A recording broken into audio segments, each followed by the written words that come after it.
when the lane moving fast, let them all cross. If they hate, then let them hate and make a bigger boss, What is up, ladies and gentlemen? We are back. We are live. It is the Freight Coach Podcast, the top podcast in transportation, coming to you guys every single weekday, 8:30 a.m. Pacific, 10:30 Central, to break down some industry headlines. But most importantly, you guys provide some actual insight into what you can do with all of this information. If this is your first time tuning in, welcome. This is the real side of freight, ladies and gentlemen. And I say that before every single show. And what I mean by that is I only speak with transportation professionals, because at the end of the day, you guys, I want to talk to the right individuals who have done what you're looking to do, or who are currently doing what you're trying to achieve, so you can take that information, apply it, utilize it, and see a meaningful difference in your business and your life. Happy Tuesday, everybody. I got a very special guest for you guys. I'm going to bring her up here in a second. Just a quick reminder, though, the weekly newsletter drops tomorrow. And as you guys know, I don't auto-sign my contacts and my Rolodex up for any of this stuff. So if you want to sign up for it, just go to my website, you guys, thefreightcoach.com. It will auto prompt you to do it. We have fuel prices on there. We have rates on there. We have a bunch of stuff, and it's all about freight, because at the end of the day, you guys, I'm not trying to be a life coach for you. I'm just trying to teach you guys a little bit more about the industry. But with that being said, you guys, enterprise selling, it is a completely different ballgame than your prototypical business development strategy. It takes sometimes years to develop some of those relationships, and we're going to talk about that today. And there is nobody who is more qualified than my friend Sara Black with Luminaries Consulting. So Sara, thank you so much for joining me. Yeah, good morning. Thanks, Chris, for having us. This is awesome. No, absolutely. I'm really looking forward to this. And, so we kind of always start most episodes like this, Sara, and especially for new guests to the show. But how'd you get your start in the industry? What brought you into transportation? So I fell into it, as many do. I grew up here in Minneapolis and Minnesota, so Minnesota-based. Had been working for years for Coca-Cola Enterprises here in the cities, doing sales training, leadership training, and was looking for a new gig. C.H. Robinson is located here in the Twin Cities. At the time, it was 2006 when I started there, so a very different market. They were in a very different place, but they were building their L&D team for a specific portion of their business, which was sales training, basically, is what I fell into. So started my career there more based on what I had been doing, kind of a sales training, leadership training background. Fell into the 3PL world, supported their produce division for a couple of years. Then their more typical transportation division, as well as global forwarding in both North America and Europe. So spent a lot of my time on the road for about 8 years there. While they were building the business in a really exciting way, I was in front of the people, helping them to bring the best practices to fruition on both the carrier and the customer and the leadership side. So that was great. Spent, as I said, 8 years there. Took a little leap, went to Land O'Lakes for a couple of years. So kind of again, more on the shipper side, working with their sales team. And then in 2018, a friend, Holly Laboda, that I had met at C.H. Robinson, and I officially launched Luminaries to get back into that logistics space, doing what we loved and still love today, our passion. So you guys are, you guys have been doing this for a while now. And Holly, she was at C.H. Robinson with you guys. And you guys are only working with transportation companies, right? To if memory serves me right. For the majority of our portfolio is transportation. Then we still dabble on the food shipper side as well. So we have a couple of that. But yeah, we're the link. This is what we love. So how do you guys work with like a food shipper? Because I saw you guys were just out at Food Shippers Conference a couple of weeks back. And so how do you guys kind of be that intermediary? Are you guys teaching those clients a little bit about logistics? Or we're not. So to clarify there, because that's a great question. So we are not working with the logistics side of the shipper. We are actually working with their sales team. Oh, wow.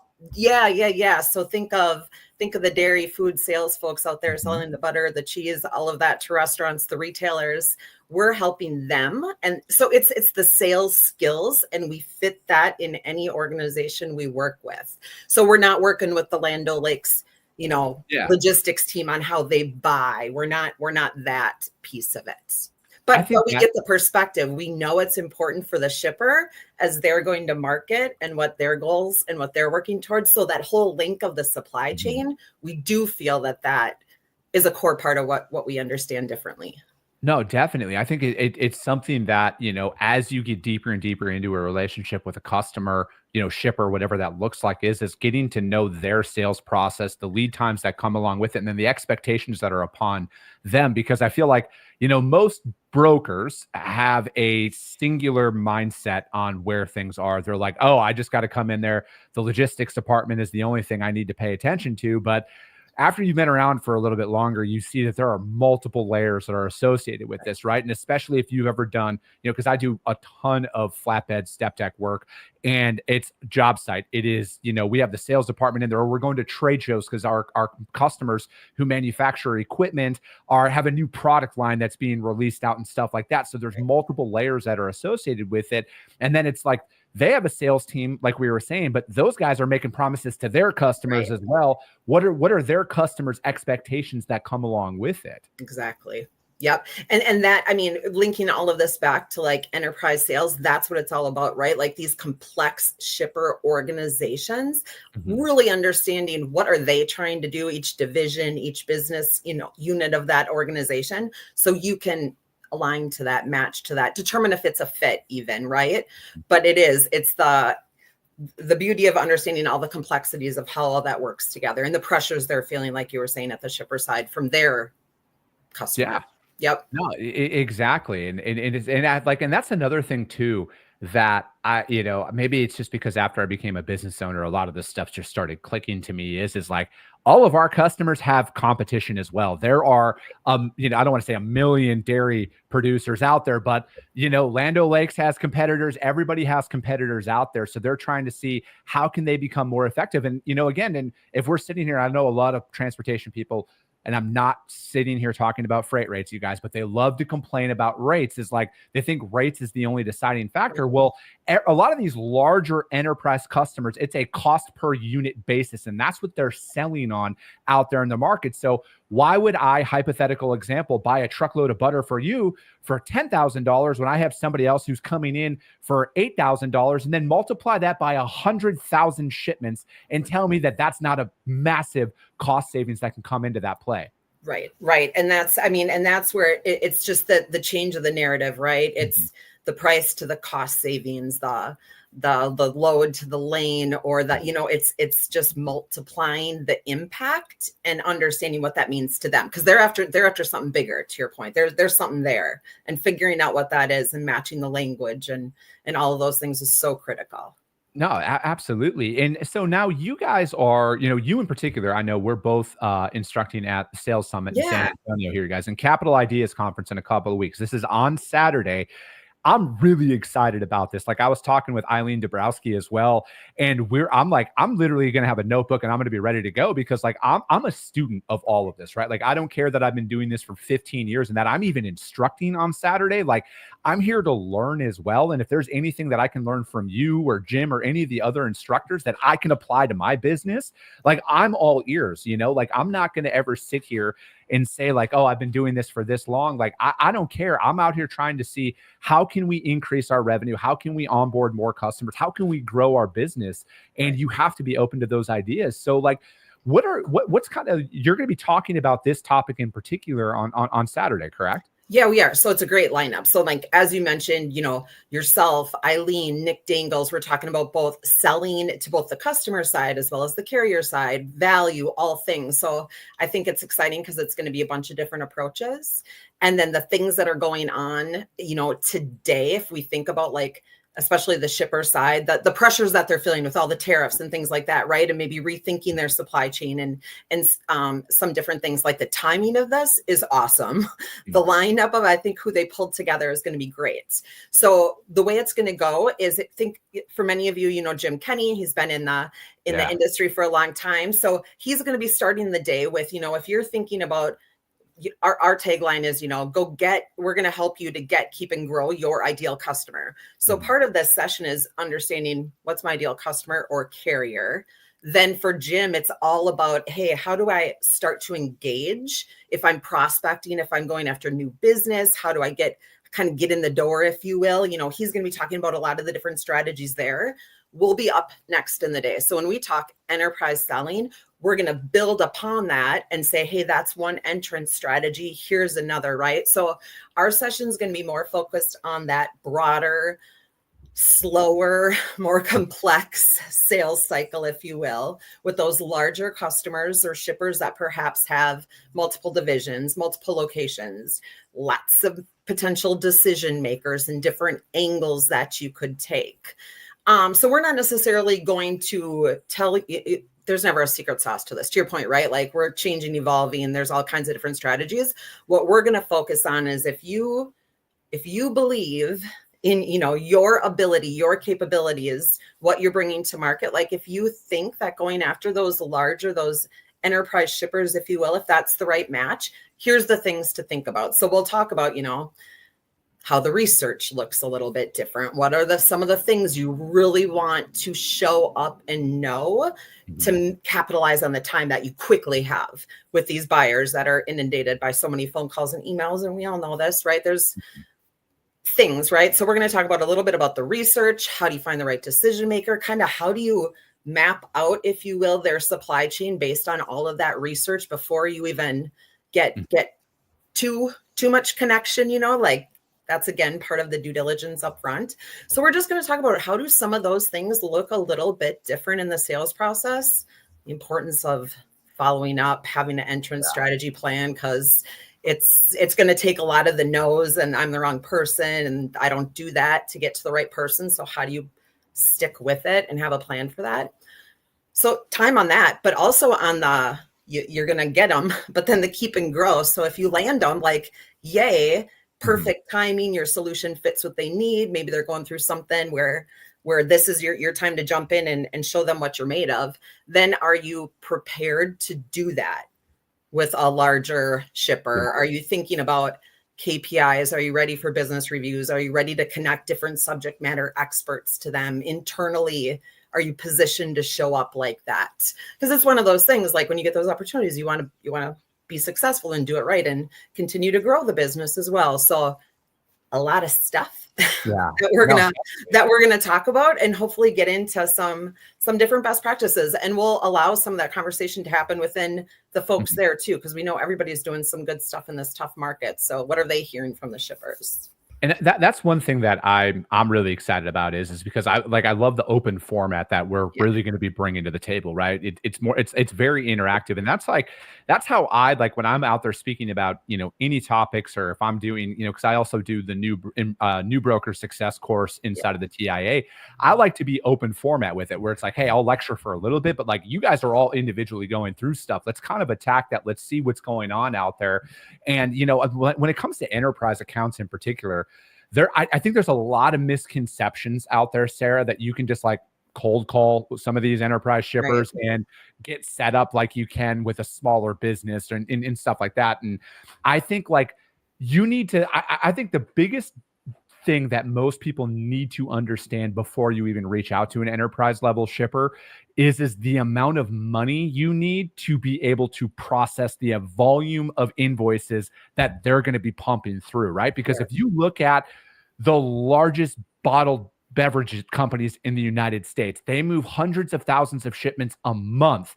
Do you have the capital required and the credit that you need to be able to process those shipments? Because if you don't, that's why I say don't get to the end, the goal line with some of these accounts just to find out, oh shit, I don't have 7 figures of credit to give them that they need on a rolling 30-day basis to move their freight.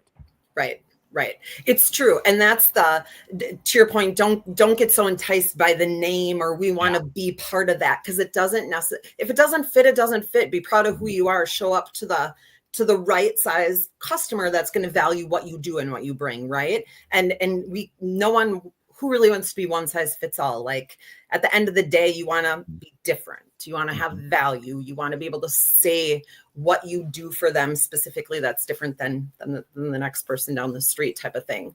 And to your point, you're not just gonna you're not going to go in and try to move a load, right? That's where I was like, it's thinking lanes, it's thinking geography, it's thinking way beyond the load or the phone call of how can I get in the door. And that's where the change of a little bit of that research comes into play, because you want to know ahead of time, are we a good fit? To your point, how big are they? Are we going to need a bunch of insurance? Are we going to need financial backing? Or do we have the proof, the case studies, the white paper to show we've done this before? And if you're not there, you're not there. Maybe you don't want to be there. That might not be where your value is, right? Even as a consulting business, we are not out there trying to be the big consultants to the Fortune 100 companies, not our space to play. We want to go where we can add value. And I think it's the same thing for any broker, asset-based, anyone out there. I think you need to, I think that's like step number one in a customer. lot of stuff is identifying what you want to go after, like your ICP, right? Who is your ideal customer?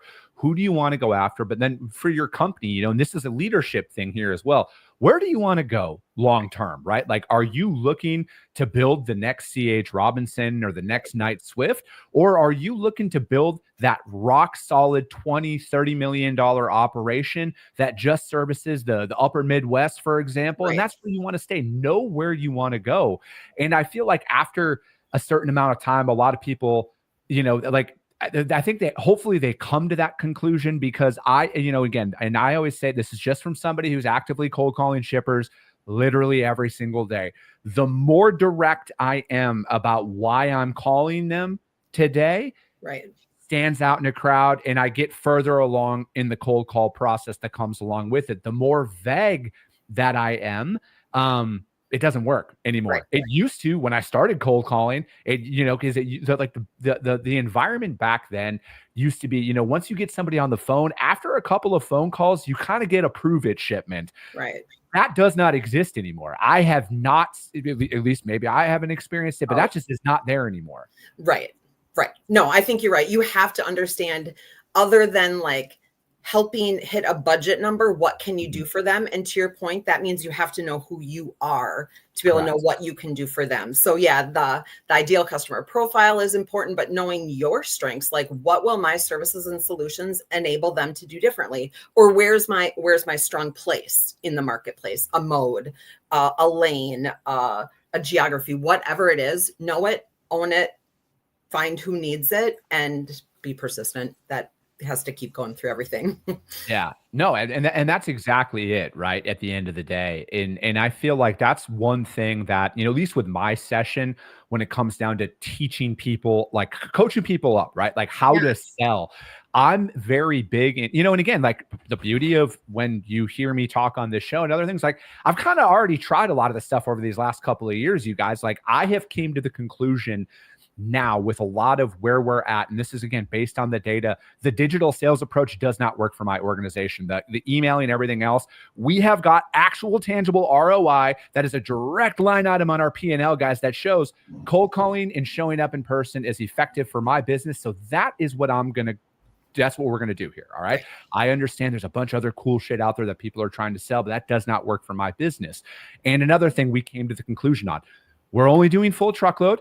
We're only doing primarily open deck. They have to have an open deck component to their business, or we're probably not going to be a fit for them long term.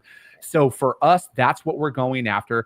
And I'm going to be teaching, and again, I believe in leading from the front. I feel like a major miss by a lot of organizations out there, Sarah, is there are a lot of leaders that are afraid to do the job that they're holding people accountable for to doing, right? Like if you're going to be a sales manager and you can't even pick up the phone and cold call a shipper in front of your people, you are not a sales manager, in my opinion. You need to lead from the front, and you need to set that example.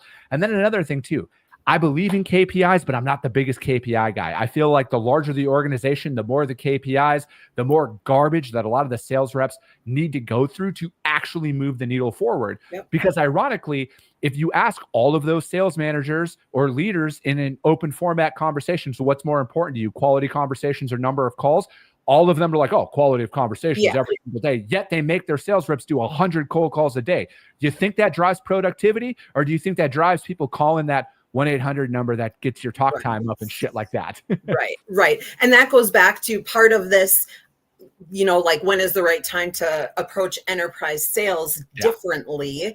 It's thinking of all those, how much time do we want to spend on KPIs, on data, on reporting, on analytics? How am I, positioned from even like what structurally roles and responsibilities on our team? Like, what are we doing? What do we want to spend time on? And then what is that balance? And then there's also the fact that like we live in this is a crazy industry that always is dealing with different market implications and things like that. So having your portfolio of, I don't think anyone would say they want all large enterprise customers, because then you're spending a lot of time on those things, the reporting, the traveling, the being present, and there's value in that. But everybody wants a little bit of that day-to-day kind of engaging new business, trying things out, letting customers go when it makes sense, bringing on new, the adjusting and ebbing and flowing the portfolio is so important too. So that's where we want to say, like, to your point, figure out where's your sweet spot. What do you want that portfolio to look like? Where is it engaging some of these maybe larger shippers in maybe you have decided you want to start from an RFP process and you want to prove yourself and you want to service the heck out of it and you want to grow it slowly because that makes sense for your business. Mm-hmm. So there can be advantages to that too, right? Kind of the risk mitigation on both sides. It's much bigger decision for a large shipper to change a lot of processes to invest in a new broker that is going to do multi-mode, work with multiple divisions. It's a big change, if you will. So it's change on both sides. It's risk reward on both sides. That's knowing your strategy a little bit too. Yeah, no, absolutely, Sarah. And you need to be aware of going in, like, and that's another thing too, that I feel like is a major miss. And, when I say a lot of this stuff, you guys, this is what I missed out on personally. All right. In my career, I'm never going to sit here and put myself on a pedestal and say I haven't fucked everything up, because I kind of have, right? Like, there's a lot of shit, and hell, there's still shit that I'm about to fuck up in my career. I just haven't hit that level yet. But what I have come to realize is, most importantly, it is a massive risk to onboard a new provider of anything, right? Like, it's a new risk to change up your coffee supplier, your ink printer supplier. Everything is a major risk. And I've realized that as a business owner. And that's what I try and kind of portray as I'm out there selling. I know not everybody has this perspective on things, and you shouldn't, right? Like, entrepreneurship isn't for everybody at the end of the day. But if you're out there and, maybe you should look at it like this, like your book of business, for example, when you bring on a new customer for, and if you've been there, you've probably also brought on some customers that weren't a fit long-term for whatever reason, and then you stopped working with them. That's how people perceive you at the beginning, because they've been through this before. There is very little you can do or say in the prospecting process of it that they have not heard 100 times over and had it all blow up in their face based on what they've been sold on, right? So it's like, again, ultimately, I think that your approach, I like what we do at the end of the day is we tell people, hey, we're not for everybody. This is what we don't do. That's actually been one of our greatest assets in business development, is telling people, hey, we don't do LTL. We don't do that. This is what we do. This is our specialty. And that has really moved the needle along. And we also let people know, like, hey, if you're looking for a race to the bottom style pricing, we're not going to be your guys at the end of the day. And that's cool. I'm not here to judge anybody's business model. That's just not for me. And when I say not all revenue is good revenue, that's what I'm talking about, because there is a lot of work that comes associated with it. But again, I feel like ultimately, Sarah, experience is going to be the best thing for a lot of people. And you got to get out there. You got to have shit happen to you for you to actually come to the realization that, hey, maybe the enterprise level isn't for me, or maybe this isn't for me. Yeah. Or maybe we didn't realize our ability to actually compete, and we do bring value to the enterprise level too. Like, sometimes there's that realization of we don't realize our capabilities and where they're needed, or maybe we just haven't found the right shipper that is large and complex, that appreciates that level of expertise or mode or specialization or whatever that might be. But there's the angles you can take when going after these different size customers, and back to that sales summit, that sales summit is not for one person in sales who's trying to accomplish one thing. That sales summit is for someone who's looking to grow their book of business on the customer and or book of business with the carriers, right? And all of these different considerations and best practices is what we'll put out there that day. And I think there's going to be something for everyone, because everyone's going to be in a different spot needing something else. Yeah, and that's exactly it, right? And we're the approach that a lot of what I'm taking is kind of like where my business is, right? Like building a sales framework that we follow. That was one thing that we kind of missed on early on, and now like this is just something that we do every single day, whether when it comes to our cold calling, our customer contacts, and then I have an accountability partner in my business partner. We send each other texts throughout the day. Hey, hit this call, hit this call, hit this call. So we're holding each other accountable. Right. And then we've built a framework around that. And that to me is like, it doesn't matter if it's just you, if it's you and a business partner, or maybe you're leading a team of 30 people who are out there doing it. There is a lesson to be learned at every level of organization that you're at. And I feel like the ones who are going to continue to grow and succeed out there are the ones who, at least in my opinion, I treat training and development as a zero sums game. There is no end line. There is no, I've been doing this for so many years, I'm good. Because as soon as you do that, somebody who is hungrier than you is going to steamroll you out there. Right. Right. And quite honestly, as soon as you find one method that works, it's going to be on to the next. Oh, great. You found an email that you started getting a response, but now people are engaging in a different way. Like you have to keep it fresh too. Mm-hmm. And going back to some of the old school tools, to be fair, right? Like to your point, it's not all going to this marketing campaign. It's, everyone's going to this. I'm going to pick up the phone. Yeah. And thinking about what's actually changing day to day, where I might, again, be unique, have a different entrance strategy, do what not everyone is doing. So I love the keep it fresh, keep learning. It never ends.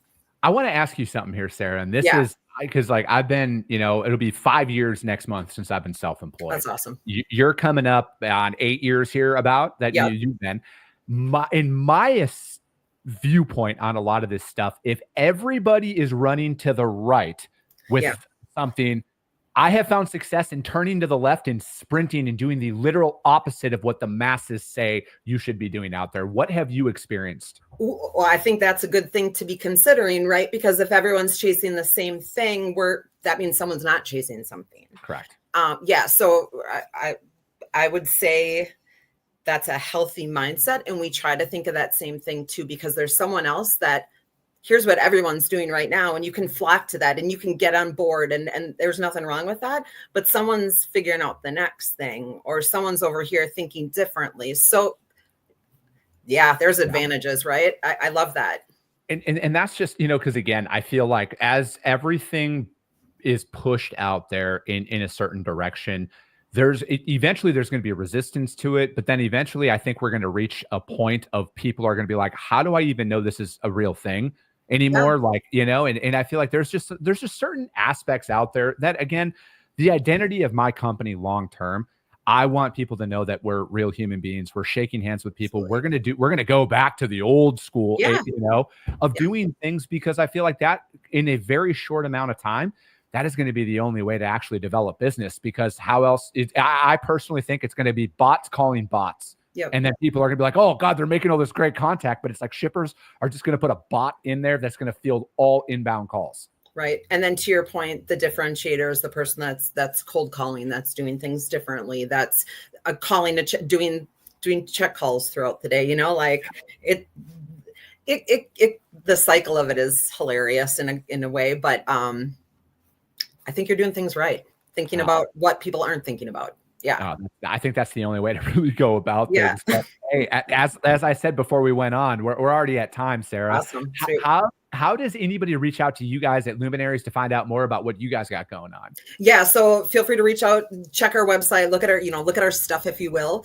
Reach out to me directly or Holly Laboda, Sarah@luminariesconsulting.com, email, get with me on LinkedIn. Just let's connect, conversations. I'll be at TIA as you will. And so we're at a lot of the conferences too. So lots of ways to connect. Perfect. Sarah, thank you so much for your time. That's going to be it for today, ladies and gentlemen. If you guys can't find Sarah or Luminaries, hit me up. I will gladly put you guys in contact with them over there. But that's going to be it for today. As always, if you guys got value in what you heard, which you better have after this one, there's a lot of action coming at you here, and you're not subscribed to the show, you guys subscribe to the show. If you're feeling really ambitious out there and you think your network can benefit from this, rank the show on iTunes and Spotify, because that's what helps it get out there even further, is because if you saw value, your network will see value as well. I appreciate you guys. I love you guys, and we'll be talking to you soon. We don't have any cool outro